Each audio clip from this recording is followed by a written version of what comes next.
স্বরচিত কবিতা পাঠ করছি সৈয়দ মাহফুজা ইসলাম। দম নেওয়া। যারে কই মোরা দম নেওয়া, সে তো শুধু নেওয়া দেওয়া এক মুঠো হাওয়া। সেই হাওয়া বাঁচিয়ে রাখে কেমন করে বিশ্বজাহানের সমস্ত প্রাণীকুলেরে।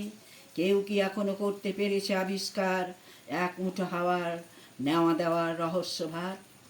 যে হাওয়ার উপস্থিতিতে প্রাণীকুল বাঁচে ও বৃদ্ধি হয়, আবার তাহার অনুপস্থিতিতে প্রাণীকুলের হয় লয়। দমের কোনো রং নাই এটাই আমরা জানি, তবে কেন নিজেদের মধ্যে করি মোরা হানাহানি? দম ফুরলে কেউ যায় কবরে, আবার কেউ বা শ্মশানে। সবার পরিণতি একই হয়, কোনো তফাৎ নেই এইখানে। শ্বাস প্রশ্বাস সবার দেহে একই কাজ করে, তবুও সবাই নিজেদের মধ্যে কলহ করে মরে। শ্বাস প্রশ্বাসের এই খেলা আলাদা নয় রে ভাই, হিন্দু মুসলমানের বেলা। তাই তো বলি, নিজেদের মধ্যেই রাখবো না কো বিভেদ, নিজেদের মধ্যে বাধা বিঘ্নর করে দেব ছেদ। ধন্যবাদ।